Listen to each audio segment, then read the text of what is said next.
तानाशाही तो शुरू से ही थी, देखा जाए तो जब जवाहरलाल नेहरू जी भी थे तब भी थोड़ा बहुत मीडिया को ऑप्रेस किया जाता था। अच्छा मैं गलत काम के जितने भी गलत कामों के मतलब मोदी जी अच्छा काम करते हैं उसके विरोध में ही खड़े हो जाते हैं। इलेक्शन आते हैं तभी मैं कह रहा हूँ पुलवामा लो, इधर लो उधर लो, हर जगह कांड होते हैं। बाग ऐसे धाम। नमस्कार, मैं बहराज और आप देख रहे हैं द भारत नाव।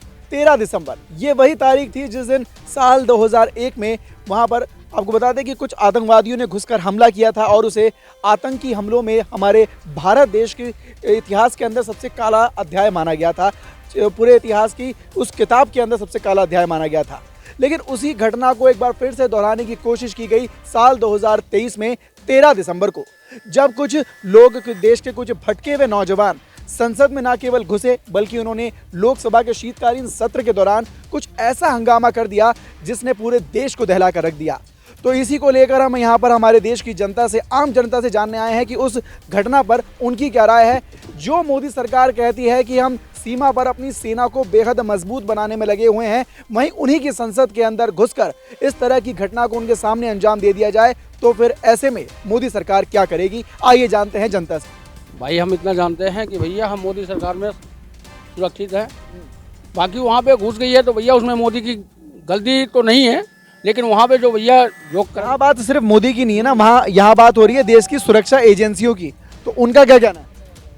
भाई हम मोदी सरकार से खुश हैं। कैसे खुश हैं? मैं खुश है भैया। आप 10 साल पहले का रिकॉर्ड उठा के देख लो, आप कितनी डाली थी क्या नहीं था।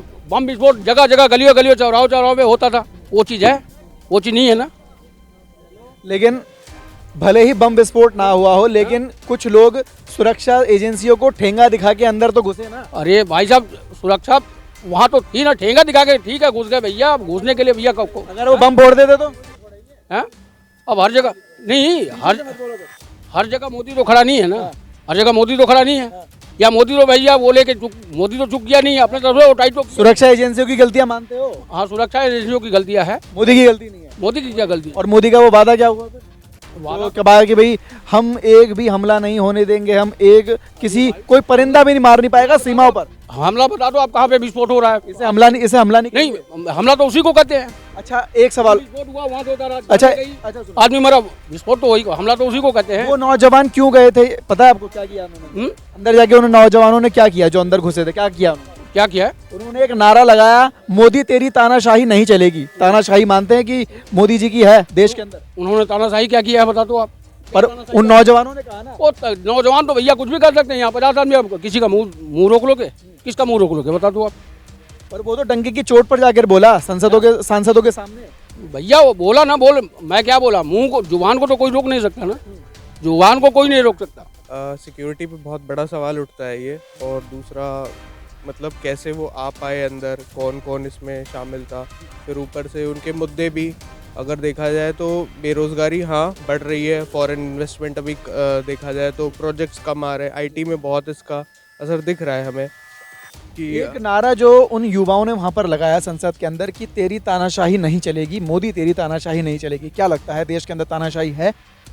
तानाशाही तो शुरू से ही थी, देखा जाए तो जब जवाहरलाल नेहरू जी भी थे तब भी थोड़ा बहुत मीडिया को ऑप्रेस किया जाता था। अभी भी अगर आप बंगाल में देखेंगे तो वहाँ भी बहुत हो रहा है। तो हाँ मतलब थोड़ा बहुत है, बट इतना नहीं कि इस तरह का कदम उठाया जाए जिससे पूरा ढांचे पे ही सवाल उठ जाए, कि सिक्योरिटी का सवाल उठ जाए। पीएम मोदी का कहना है कि हम अपने देश की सेना को, सुरक्षा बलों को इतना मजबूत कर देंगे कि कर रहे हैं कि एक परिंदा भी पर नहीं मार पाएगा। लेकिन वहीं 13 दिसंबर को इस तरह की घटना घट जाती है। क्या कहें, आप सुरक्षित हैं?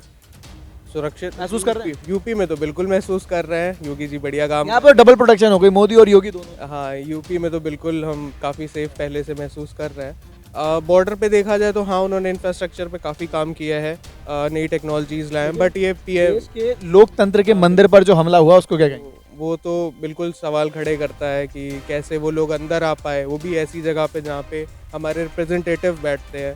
तो बिल्कुल वो बहुत बड़ा सवाल उठता है कि क्या काम हो रहा है फिर।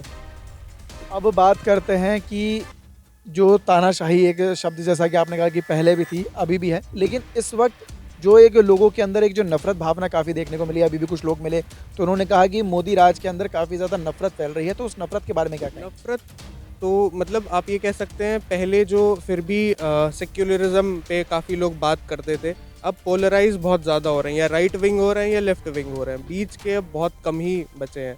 तो हाँ, ये डिवाइड तो थोड़ा हुआ है पहले ज़्यादा, तो ये है। नहीं, ये मामला थोड़ा मतलब वीक, मतलब सिक्योरिटी वीक तो हुई है, सीधी बात है। क्योंकि इस मामले पे मतलब इस इतने टाइट सिक्योरिटी होने के बावजूद जो बंदे अंदर घुस जाएं तो वो हथियार लेके भी घुस सकते हैं, ऑब्वियस सी बात है। तो वो तो चलो अच्छा, वो गैस लेके गए, अगर वो बम लेके गए होते फिर लेके जा सकते थे, क्योंकि बिल्कुल ईजी आसानी तरीके से वो अंदर घुस गए। इतना मतलब कोई मतलब इतनी टाइट सिक्योरिटी होने के बावजूद भी तो बहुत बड़ी नाकामी है, मतलब सिक्योरिटी वाइज देखी जाए तो। जो लड़के अंदर घुसे थे उन्होंने एक नारा लगाया था, तेरी तानाशाही नहीं चलेगी। क्या आप मानते हैं देश में तानाशाही है? नहीं, ऐसा मैं नहीं मानता। मेरी ओपिनियन है कि मैं नहीं मानता कि तानाशाही है, लेकिन कुछ कुछ चीज़ें हैं जो इम्प्रूवमेंट करनी चाहिए, सुननी भी चाहिए गवर्नमेंट को, लेकिन एक तरह से तानाशाही नहीं कर सकते। बेरोजगारी है, लेकिन कुछ करना भी पड़ेगा। देखो, ऐसा नहीं है, बेरोजगारी हर तरीके से नहीं होती कि अपन कुछ करें नहीं और बैठे रहें और हाथ पे हाथ रख के बैठे रहें कि अपन को कुछ रोज़गार नहीं मिल रहा।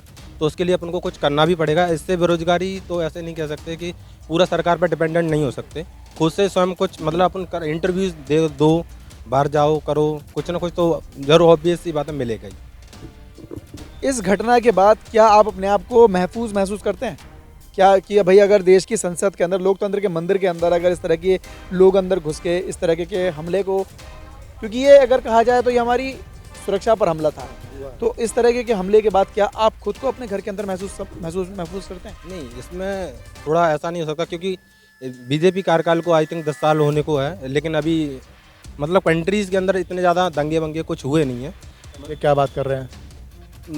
सॉरी, यहाँ पे पुलवामा हुआ था, पिछले दिल्ली के अंदर भी दंगे हुए, यूपी के अंदर दंगे हुए, बंगाल के अंदर दंगे हुए, मिजोरम मणिपुर के अंदर अभी इतने ज़्यादा। मणिपुर में तो हाँ, मणिपुर में तो बहुत दिनों से चल रहा है। मणिपुर में उन दंगों पर आज तक पीएम मोदी ने एक जवाब तक नहीं दिया उसको। संसद में आए थे वो, मेरे को पता नहीं, इतना नॉलेज नहीं है मेरे को, लेकिन संसद में आए थे, शायद से वो विधेयक पास किया था कांग्रेस ने, लेकिन वॉकआउट कर गए थे संसद से। वो गलत है, प्लस सुनना चाहिए, पूरा डिस्कस होना चाहिए वहाँ पे, मेरे को ये कहना है। संसद चला रहे हो, ये उसका जवाब था कि दंगे हुए नहीं, क्योंकि दंगे लगातार हो रहे हैं। हाँ, और लोगों का कहना है कि भाई जैसे जैसे चुनाव नजदीक आ रहे हैं दंगे और बढ़ेंगे, क्या कहना है? हाँ, ऑब्वियस सी बात है, बढ़ सकते हैं मेरी। बढ़ रहे हैं दंगे तो फिर कहाँ कम हुए? नहीं, बढ़ रहे हैं। देखो, ये अपोजिशन सब क्या रहता है, देखो हर कोई गवर्नमेंट चाहता है कि इसका मतलब खत्म हो, हमारा आए, हमारा सीएम कोई भी पीएम के लिए हम दावेदार हैं, तो ऐसा कुछ दंगे वंगे। 2024 के लिए आप सबसे मजबूत दावेदार किसको मानते हैं? नरेंद्र मोदी। और उनके बाद मेरी नज़र में आई थिंक कोई है ही नहीं। योगी का चेहरा भी काफी सामने आता है, क्या मानना है? नहीं, योगी का आता है, लेकिन फर्स्ट प्रायोरिटी वही है, बीजेपी से ही है वो। लेकिन मोदी जी सेम पार्टी में होना तो फिर अलग ही बात है ना, फिर तो वो एक ही पार्टी हुई, योगी और मोदी तो एक ही बात है ना, फिर मतलब अपोजिशन में कोई है नहीं ऐसा। अच्छा, मैं गलत काम के जितने भी गलत कामों के मतलब मोदी जी अच्छा काम करते हैं उसके विरोध में ही खड़े हो जाते हैं। अब तो पहले से तो लाख गुना बेहतर है। जो पहले कहीं बम फट जाते थे, कभी कनॉट पैलेस में, कभी अक्षरधाम मंदिर पे, कभी ताज होबरा। भले ही बम ना फटा हो, लेकिन जो सुरक्षा जिस डब्बे के अंदर बंद थी कि भाई सुरक्षित, एक बबल था, एक वहम था कि हम सुरक्षित हैं, तो इस घटना ने उस बबल को तो फोड़ दिया। देखो, थोड़ा बहुत तो हर देश में होता है, यहाँ भी अगर छोटा मोटा हो जाता है तो कोई वो नहीं है, लेकिन पहले से लाख गुना बेहतर है सुरक्षा हमारे देश की।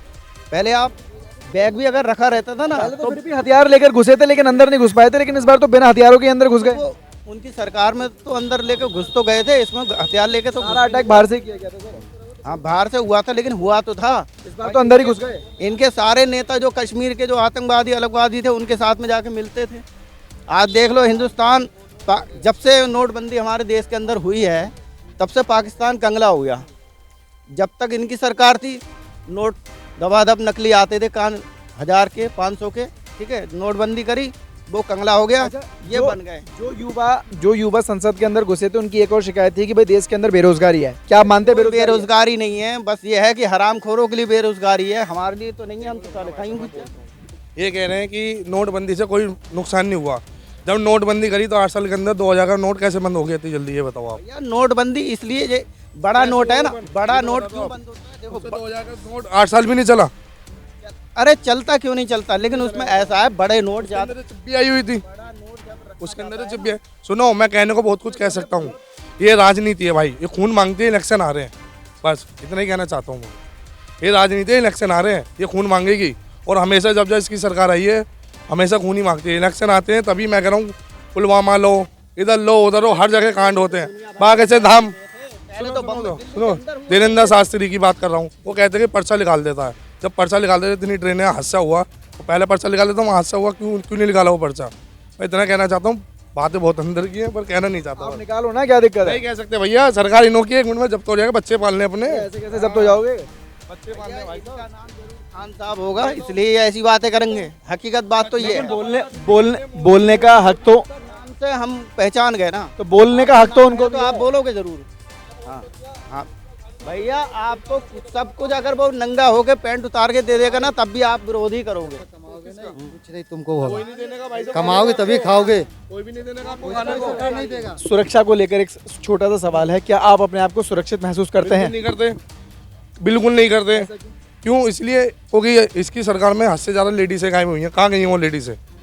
बाकी से धाम में जितने भी धाम लगे हैं इसके, देवेंद्र शास्त्री की लेडीज़ें गायब हुई हैं। कहाँ गई वो लेडीज़ें? बताओ कहाँ गायब हुई? कौन कह रहा?